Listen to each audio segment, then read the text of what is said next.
It's cold out here right now. It's we're having a semi-warm day and we're gonna get back into some cold weather, but it's February, or it's just about to be February. And I want to tell you what we are going to be planting in our garden in February and what seeds we're going to be starting in February, because it is that time of year now. We are in our second wave of seed starting, and we're really getting into our first wave of spring planting for our garden this year. So it's going to be exciting. I'm going to tell you the seeds, and then I'm going to walk you around and show you where we're going to be planting some of the stuff that we're putting in our garden this year. All right, so we're actively getting the garden ready. You just saw the video where we worked up the garden in the back. So we're going to be doing that to all of the beds. And if you haven't seen that video, check it out. But we're working up all of our beds that need to be worked so we can get ready to plant. And February 15th is the day that we aim to plant, but it doesn't necessarily have to be that day. Depending on what our loyal weather forecast individuals say, we may go a little bit early, we may go a little bit late. But I'm gonna try, and what I'll do is I'll start with what we're planting, and I'm going to do my best attempt to go in order for that.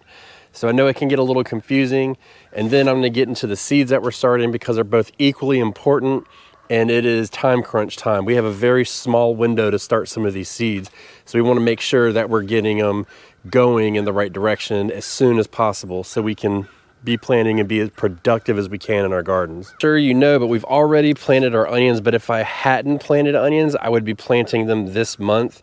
We are really getting close to the cutoff time for planting onions. February is really the end of it for our area. So we're getting these in the ground now, or they're already in the ground, but if they weren't, they'd be in the ground. Now, the next thing that we're gonna start, or we're gonna plant, is gonna be our cabbages. And you can see behind me, we've got a cabbage bed. Everything's going in the right direction. And I actually wanna, since I'm out here, oh, hey, Miss B, I want to check and see how they're heading up, because this is what's going to tell me how much I need to plant, so I can kind of judge how much to plant based on what we plan to harvest and we're going to be consuming. I don't want to have too much extra, and I don't want to throw any away. As usual, these have been sitting here for fall, and you can see some of them indeed are starting to head up pretty good. So we've got 1, 2, looks like 3 are starting to form a good head, maybe even 4-ish. And then the rest are a little bit behind, and we've got 3 more over there that aren't really doing a whole lot. If we look at that and we say, hey, within the next month, we should be harvesting 4 cabbages. And we know that we're gonna be planting out cabbages, and it's gonna take probably around 60 to 70 days from our seedling to harvest. Then we can kind of start to figure out what we want to plant. So what we're gonna do is we're gonna take this bed here, and I believe, actually what I'm gonna do is I'm gonna put them in the row with the bok choy. So we've got a couple bok choy left. I actually need to harvest them tomorrow, and then they'll be out before the real cold comes. And then that row right there will get our cabbages, and that will fill us out. So that's an 8-foot row. I'm probably gonna put 6 cabbages in there. And to be honest, between those 6 cabbages and those 10 over there, that should be enough for us for a little while. Once we work this bed up, what we need to do is we need to get this off, move it to another garden. We're gonna relay the lines that I pulled out. I've got to fix one of them at least. And then I'm going to fully plant this with broccoli. So broccoli will go in here, and the reason why I'm doing that is because we had rutabagas in there. Rutabagas don't use the same nutrients as the broccoli, so there's more nitrogen in there. We put a pre-plant fertilizer down. We put our alfalfa pellets down, so it's really primed for that. This is subject to change, but as of right now, I'm really thinking I'm going to be putting my broccoli in here. This is a good bed because it gets a little bit more shade, and broccoli is really prone to bolt in my area in the spring. So the shade will kind of keep it cool a little bit longer, and it should hopefully ensure we're going to have a pretty good harvest. And we've got an 8-foot by 4-foot bed. We've got this trellis here that we will be putting snow peas on. Actually, I'll probably put those in tomorrow as well. And so that's 7 by 4 feet. We're probably going to put roughly, I'd say 24 to 28 heads of broccoli in there. So that's our plan for that. So we got onions, cabbages, and broccoli. And now I did start some rutabagas not too long ago, and we're going to be planting those as well. But those are going to go all the way over in the wild garden. So this bed, I pulled up all the lines, laid them out, and they're all, right now I turned the soil over, and I need to bring in some more soil to put in here just to top it off, kind of rake it out, level it out. And we're going to put at least one row of rutabaga in the back here. And I put it in the back because it'll be in a long time, but that'll really get us going. And then we can start building this bed out with other stuff. I don't need to do a whole lot of rutabaga. You know, in this 1 8-foot row, I'm probably going to put 16 rutabaga in a 1 foot by 8 foot row in the back. So really, that's going to be plenty. I don't need to do a lot of my greens and stuff like that because they're still holding over from winter. I've got some in the greenhouse. I've got some kale out here. I've got some collards over there. So really, we're good with that. We're still waiting on our Brussels sprouts. So our Brussels sprouts are coming out slowly but surely now. I posted a picture last week on, so you can see what we were harvesting out, and the Brussels sprouts were there. So that was a 4-year win. It took me 4 years to get it. But depending on how fast they go out, we're looking, hopefully, maybe, to replant this bed in March is what I'm aiming for, but I'm almost discounting it completely for spring. I don't know if I'm gonna get any more cool weather crops in there, and I'm not totally upset about it. It just kind of is what it is. This is a learning process, and we're just gonna take it one step at a time. So in the month of February, what seeds are you starting for your garden for this year? Let us know in the comments, because it can help other people that may not know where to start, and they may be closer to your area than ours. So let us know what you're planning to do for February in your garden. We have the greenhouse here too. I'm not gonna open the door today because I want as much heat to come in as possible. And I can see that actually, if I look at it, the window is actually starting to open up, so it's pretty warm there. So we'll go ahead and open it. But we put those cabbages in, and they're doing good here. So this is all fully planted. We're not gonna take out any of the spinach. We're not gonna take out any of the cabbages or greens back here, but we are gonna start harvesting this lettuce. Basically what that means is that lettuce needs to go back in. So we can plant the lettuce a little bit early. I've started some lettuce, and I'm not overly concerned about transplanting it a little bit early if I have to. So what I'll probably do is I'm probably gonna try and get about 6 to 8 heads of lettuce in that greenhouse within the next couple weeks. So probably, I'd say around February 15th-ish, we'll try and get some lettuce in there so we can get an earlier harvest on that. So as you know, we start seeds, we have to do our greenhouse separate for some stuff because it is warmer in there. And then, I mean, I can go in there right now and I have to peel off clothes. I got like 2 layers on, 3 layers on right now, but that will make a big difference. So we're gonna put some smaller varieties of lettuce in there, and to be precise, we're gonna put little gem lettuce in. So it's smaller head, which means we can put more in that area, and we really enjoy it. So it should work out pretty good. We've got some romaine in there now, and we've got some of the micro, I think it was Tom Thumb lettuce maybe. I can't remember the name of it off the top of my head now. But we've got a couple heads of that in there that are basically ready to come out. This garden will be harvested completely tomorrow and be emptied. And we will come in, and this garden that was lettuce, we're gonna put our potatoes in. So this week, I'm gonna go try and get some potatoes and prep them to get into the ground.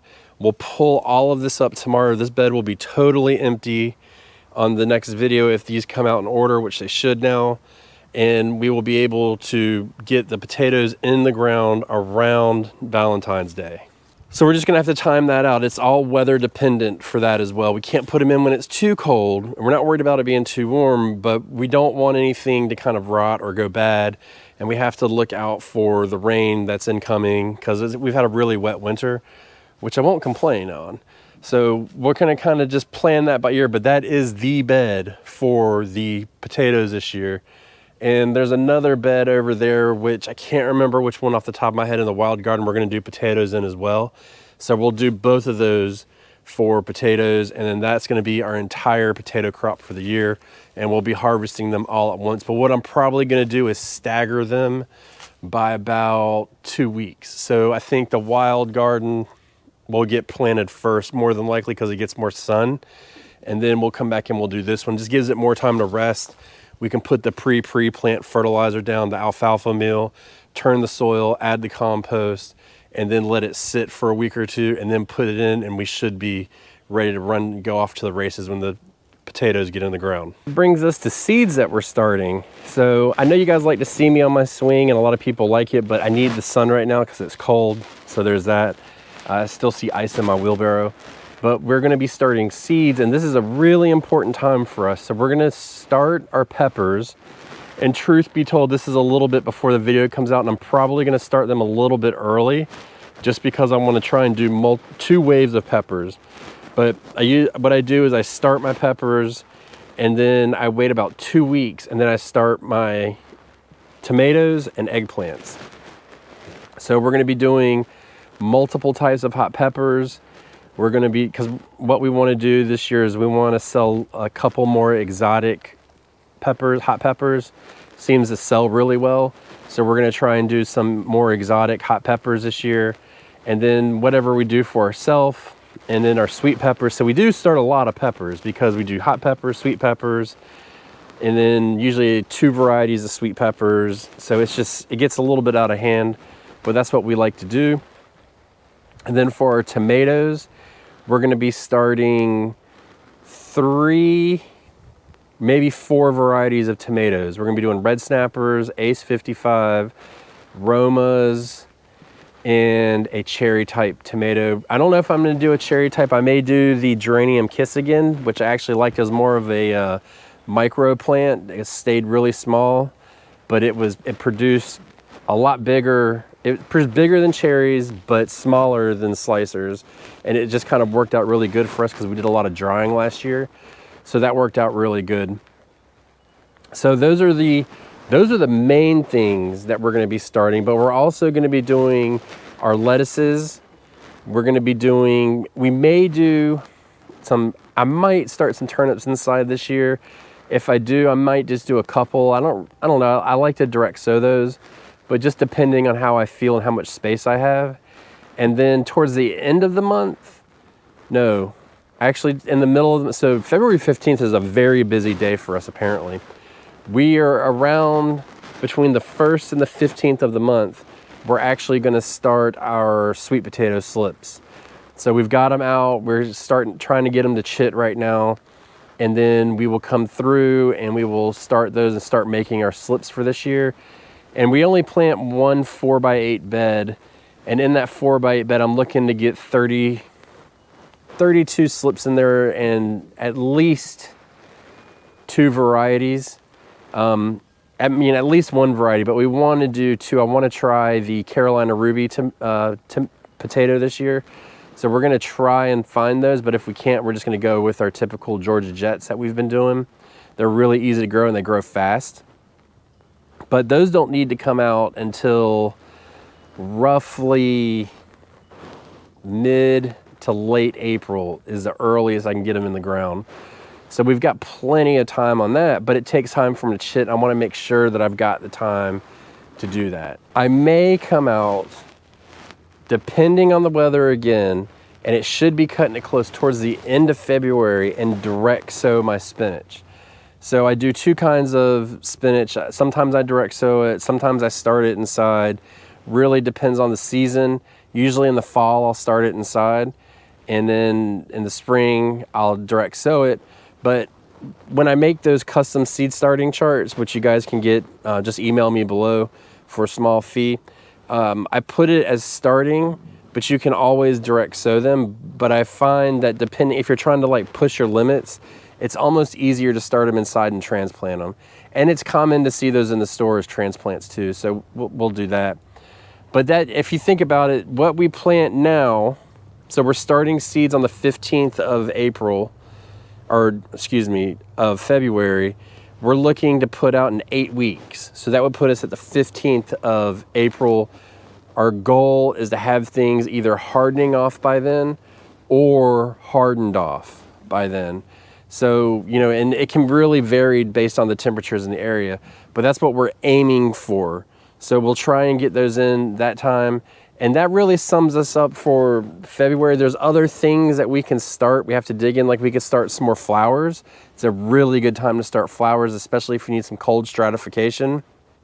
So we've got some milkweed over here on the bench that we've started, which are cold stratifying as we speak.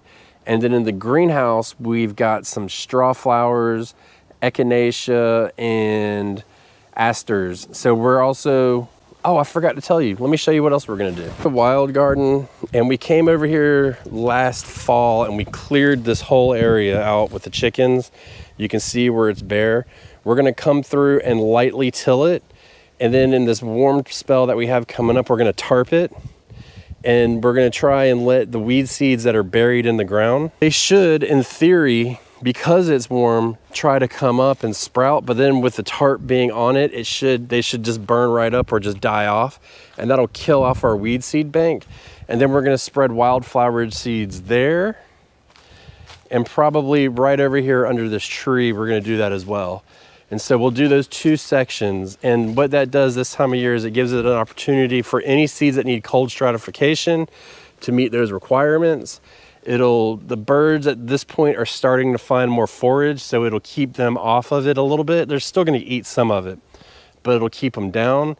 And then we can kind of build that up, and then hopefully we can be successful, because what we're planning on and hoping on is that we catch some of these rains at the right time, and we'll get that natural water so we don't have to be worried about watering these seeds and stuff like that. And if they're not growing right now, they just sit dormant, then it's perfect. And the way I look at it is most of these plants drop their seeds in the fall and then they replant in the spring. And so we're gonna take advantage of that natural cycle and just keep it going in that direction. Goodbye.